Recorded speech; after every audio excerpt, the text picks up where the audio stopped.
If you have skills, you can gain confidence and even control your emotions. Ideals and feelings are for the weak to justify their weakness. Let's break it down.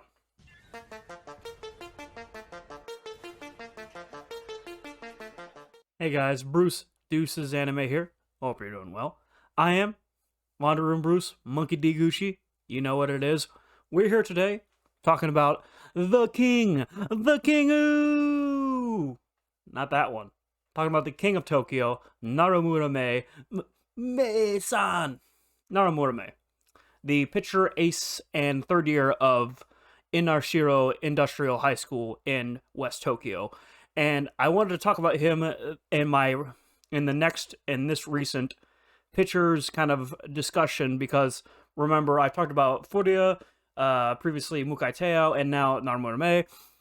Those four pitchers that were kind of deemed the top of Tokyo, and I really wish I need to reread all of Daiya to find it, but it's basically crowning and giving epitaphs to all of the pitchers of Tokyo, the top four ones, I should say. And Narumura is, of course, the king. He is the best pitcher. He is recognized as the best pitcher of Tokyo proper. So today we're going to be talking about him, his character, where he's started, where he's come from, where he's at, and kind of his role in the story and kind of what he represents. So moving forward, let's talk about a little bit about just kind of, some basic stuff, right? I mentioned he is a left-handed, he is a southpaw pitcher from Inashiro. He's a third year, and he's the same year as Miyuki. He is a rival and peer of Miyuki, and he is someone who has a wide range of kind of pitching tools. He finishes usually, we were told he finishes with a changeup, with a breaking ball. He is 17 at the time of the current story. His debut was in chapter 54 of Act 1, so Mei has been around a long time. He was introduced as someone who knew Miyuki, who tried to recruit Miyuki to his super team at Inashiro. He's trying to put together a team that could face nationals and win at Koshin. And he's introduced kind of as a powerhouse, and it's kind of interesting that we see him start off kind of appear against Sato in a qualifier game, in a tournament game in which they look like they're about to win, and Mei is still somewhat young at this point. He's still immature. He still doesn't understand his weight and responsibility, really. So Sato's able to keep up with him, mainly as, they find out because of Yuki Tetsuya's batting. He's the only one that really Mei was pitching super seriously against when they were keeping up, and when, as we know in that game, Sawamura threw the pitch, hit the batter, and, the rest went on. But we see Mei is dangerous from the beginning, but we don't see really his final form until recently in Act 2. Right, obviously, he had another year to grow. But I think it's interesting that we saw a big bad, quote unquote, it's sports manga. We saw an antagonist, a rival, a end goal introduced. And we think as readers that he is the end goal, be all. Once they're probably going to beat him, and then TJ Sensei's done with the series. That's their final opponent. When in reality, once we got introduced to Hongo Masamune, then his role in the story becomes a lot different. Then he's more like a final Tokyo challenge before Koshin. It's more like, and that's strange. It's kind of like, since I cover One Piece on this channel from time to time, it's almost like Mei can stand up with Hongo Masamune. It's not like he's a lesser pitcher, but he's sort of like a first commander to a Yonko, an Emperor of the Sea. If anybody here is like reading One Piece or reads One Piece, he's a great pitcher, but Hongo Masamune is just a step above, and we see a much more first introduction dominant performance from Hongo. So then that makes us wonder as readers, where does Mei fit in, and how does he grow? Because obviously you can't just have him stay the same as a big bad, a rival, antagonist, whatever, of the series if he doesn't change, because now we know what nationals are like. Does Tokyo pose any threat? We still need to have that same level of urgency within future tournaments like the one we're in right now in the current arc. So moving on to his actual kind of character, Narumura is he if Mukai is arrogance, I think that Narumura Mei is pride personified in the series. I think his whole character is that he's a very proud pitcher, and he's someone who can obviously back it up, but his whole kind of character, from his kind of really youthful kind of baby-faced appearance to his arrogant childish acts, just screams spoiled brat.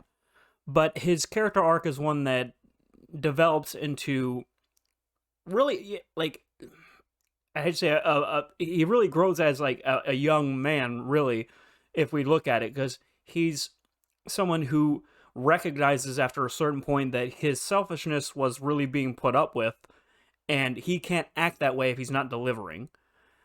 And you'd think that'd be like, duh, you're a pitcher of a national level school. Obviously, you would know that, but he doesn't. And he had in his act one, we should say, he had the third year catcher who was holding him down, or at least keeping him in check enough for the team to go on. But once he left, then Naramura had to figure out how to lead a team as an ace. And him being an ace is something he takes a lot of pride in. It's something he cares about a lot, not necessarily for any high mighty ideals, but because he is the best. Because an ace is someone who is skilled, and that only the skilled belong on the field or in the victory circle, podium, whatever you want to call it, as the quote at the beginning of the video showed. He doesn't have anything for feelings or getting hyped up. No, you win because you are strong. You are strong because you are skilled. That is his character. That is his pride as a pitcher. And it's interesting that, they say pride come before the fall. And I'm curious if TJ Sensei is going to show any sort of moment in I think in their inevitable matchup with Sato, that Naramura slips up or does something strange, or gets too cocky, like he thinks, oh, this is gonna be like a repeat of that finals match where the kid threw. He'd call him a kid. He'd call it that kid threw the ball at our batter, and we're gonna win again. I wonder if he's gonna slip up for a moment, and then Miyuki's going to get that inevitable hit off of MEI, and then Sato wins because of it. I think that's what's going to happen. But I'm wondering if TJ Sensei is going to have a character moment where his pride gets to be too much, like maybe he's getting hit off of for some reason, or he has a bad series of plays, and his pride will not allow him to continue for whatever reason to accept that something is happening. But he is someone who we've seen learn from mistakes, and also just accept the responsibility of being a team captain. Somebody who knows what it's like to be. He kind of has a similar thing with Saramura, where he had a tragic moment, and he cried, and his teammates kind of wondered what was going to happen to him, and he bounced back from that. And then he accepted the weight of being a captain, and we see that the other players that he recruited, specifically his other character like Carlos, those players acknowledge him as their leader finally, which they never did before. They just were like, all right, we're going to make the strongest team. They kind of agreed to it rather than they followed him. But now we see in his kind of his final form that they do acknowledge him as a leader, and that he is someone who is willing to take on and lead the team when needed. If we're talking about weaknesses for MEI, his pride is definitely his greatest one. And we see that in the match against Ugamori, where when they're first introduced, we think that Inashiro is going to meet with Sato in that fated matchup again, but he's caught slipping. He thinks, MEI does, that he can handle this on his own, and that he's able to just win this match by himself, because he has that new catcher for him. He does not have the third year who was reliable for him as a catcher, so he believes that taking responsibility is winning the game himself. But his coach chastises him and tells him after the game that the loss is solely his fault, because he did not trust his teammates enough to win, and keeping him on the mound was a mistake.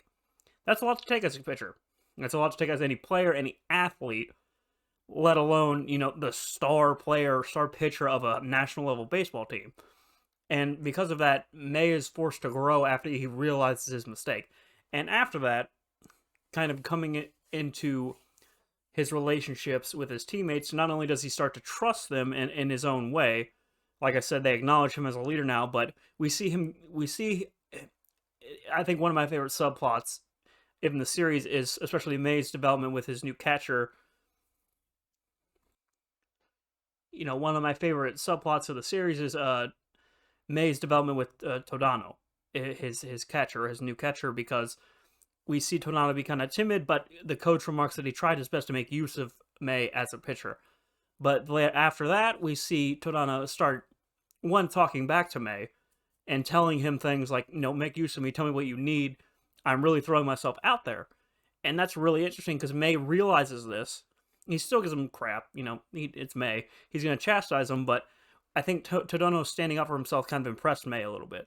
And also, I like the moments when Todano, his way of calming Mei down is basically like making him mad, but like not mad as in like generally furious, but like annoyed a little bit. We see Todano like go up to the mound, right? And he's like, "Hey, Mason," he tells him a bad joke, basically. He tells him a bad joke, like the late it because it's in Japanese, it's more wordplay that kind of goes over my head. But it's like the lady had 99 nines in her nine. It's like that. It's like wordplay that's typical of Japanese kind of humor, funny words. And Mei just kind of sits there and goes, and he smiles and like grabs his face and he's like, you're making a funny face. I like that. He does stuff like that to kind of calm Mei down in the sense that he distracts him and he gets him focused on Todano instead of kind of the game or whatever situation they're in. So that's kind of like one of my favorite developments of Mei, is just his relationship with his catcher. Now, to moments in the story, like I mentioned, his failure at Ugomori kind of sets him straight, or at least gets him on the path to where we see him now. And we see him again in action, specifically in the All Tokyo representative match against the Windy Youth, I think, a U.S. team, like the club team that came over in the All-Stars match. But it was basically an All-Star match for what Diamond OAS is. Like, TJ Sensei was able to give us something that was more realistic instead of, like, weird circumstances. But, he gave us kind of this All-Star game. And we see, and what I loved about that match specifically was everyone recognized Mei as the best, in my opinion. Obviously, they don't want to lose out to him. They want to be the best. But I feel like the whole time no one was saying I should be the last guy, or beyond that. I think what stuck out to me was everyone believed in Mei. Everyone, I think, was believing that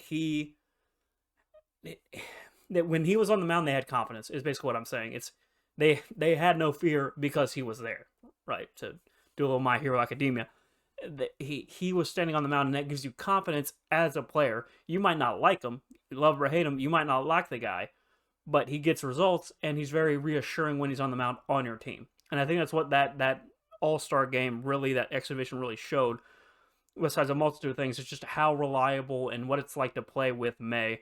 We see, Miyuki form a battery with him, if only temporarily. He tries to sneak a little, fake sign in there to throw Miyuki off. You always got to get a leg up on the competition, but who can blame the guy? But I really liked that exhibition match for a number of reasons, but mainly kind of seeing Mei and everybody kind of reacting to around him, because he's still a child, but he has strange chemistry with his teammates as well. He's not afraid to join in on like when he's on the bench finally, he's cooling down, he goes, Daiya! He's not afraid to join in and talk to the teammates, but he is still Mei-san. He is still Mei-san. He's still an arrogant pitcher. He's still a child, but he's someone who's accepted his pride and accepted that the weight of responsibility isn't shrugging off your teammates. It's doing all you can with them to win and be an ace in that sense. I know I'm going all over the place, so bear with me, but to end out his sort of timeline right now, he faces Yakushi and batters them. Not to forgive the pun, but he just batters them. He just beats them down. And this was probably the most epic moment for Mei, and like while I think a lot of fans like him, and his most epic moment was him kind of, he's on the bench and you just see like flames around him. He's very just serious, and he says, I think I need to remind you who you're facing. I'm the king around here. And because Yakushi was getting kind of confident, and they were on the come up. They were the new kid on the block, the come up, being able to have like a strong batting sense and Sonata's pitching, but Mei decides to put them back in their place, and he yeah, man, he beats the crap out of him.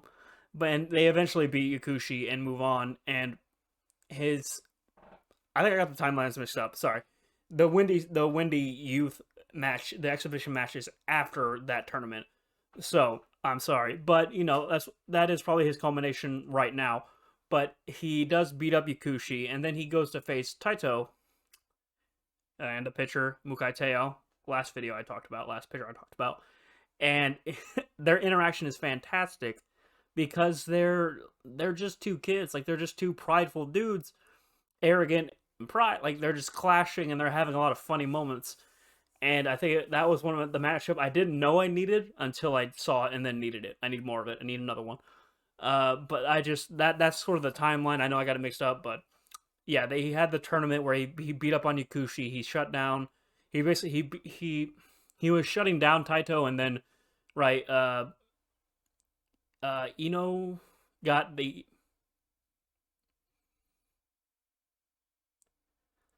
he was shutting down Taito until Kengo got a home run, and Mei gets furious because of his pride. He doesn't want to believe his back, his pitching control was dropping even a little bit. And going back to the exhibition match, he pitches to Kengo, and he's like he has like a real bratty face on. He's like, I'm still mad at you for hitting off me, but you're nice to throw to, because Kengo is a skilled catcher. That's why he was brought to the exhibition game, obviously. So now that we've covered sort of his basic character, his timeline, his kind of where he started, some basic stuff, I wanted to kind of end the video talking about where Mei fits. What is Mei's final role in the story, in the sense that what is TJ Sensei going to do game wise with him? How is he going to show Mei in his final game? Because I do think Sato is going to face Mei and then move on to nationals. I think they're going to meet in the finals and win. But TJ is in the position where he cannot show Mei to be weak at all, so he has to show a really strong pitching outing from Mei. And I think it's going to come down to, I think it's going to be a 1-0 game. And I really think it's going to be a 1-0 game, and the one is going to be Miyuki in favor of Sato, right? I think Mei is going to pitch extremely well, but Sawamura or Furia are going to pitch, maybe both, are going to pitch so well that it becomes a straight up pitching battle until Miyuki gets the hit off Mei. That is my prediction, and I'm wondering if that would be satisfying to people. I know people want to root for Sato and they want to root for Miyuki specifically. He's a fan favorite. But the trouble with making really strong characters, especially in sports manga, you can't have them look weak. There's a phrase in professional wrestling, you got to make somebody look strong even in a loss. And I feel like TJ Sensei is good at that. I think he's good at showing people at their best, and sometimes it just isn't enough. But it's in a position where I think Mei has to look the second strongest against, in terms of the people that Sato face, he has to look the second strongest just under Hongo, right? He has to look that good. And I'm wondering what TJ Sensei is going to pull out for that. Is he going to pull out is he going to pull out just, a perfect game until Miyuki at the very end brings one out? Is Miyuki going to get one at the beginning to catch him off guard, and then it's going to be a pitching battle from then on out? I personally think it's going to be a walk-off. I think he's going to do another walk-off, and it's just going to be a perfect game from Mei until that happens. I know that sounds kind of wild because I just said that I've been saying in my past reviews, excuse me guys, in my past reviews, we need Sato's offense to catch up to where Sawamura is.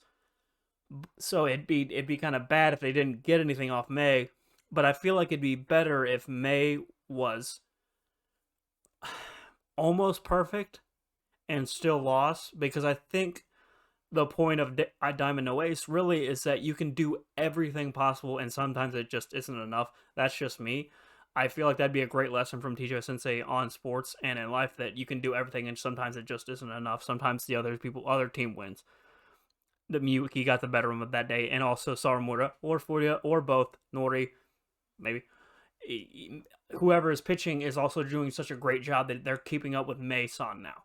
They're keeping up with what he can do, so it's no longer that his skills alone, like, the ones that he takes so much pride in, can keep them afloat and on top of Tokyo and heading into nationals. I think Miyuki is going to get the walk-off hit at the end and off of MEI, and we're going to end his story with that, unfortunately for him. But I think it'd be a good ending.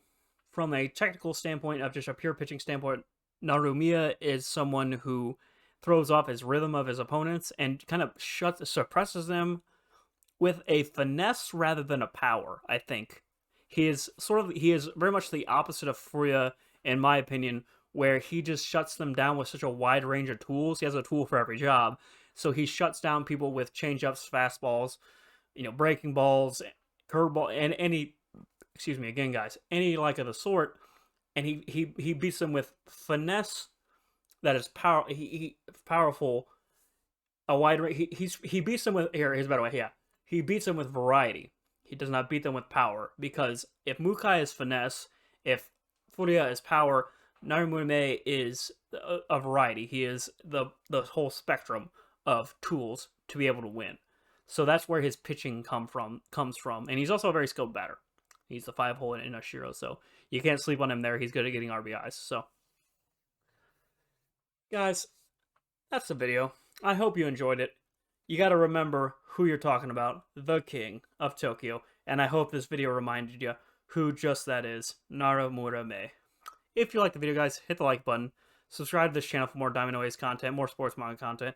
I'd really appreciate it, guys. I like making these videos. Until next time. Later.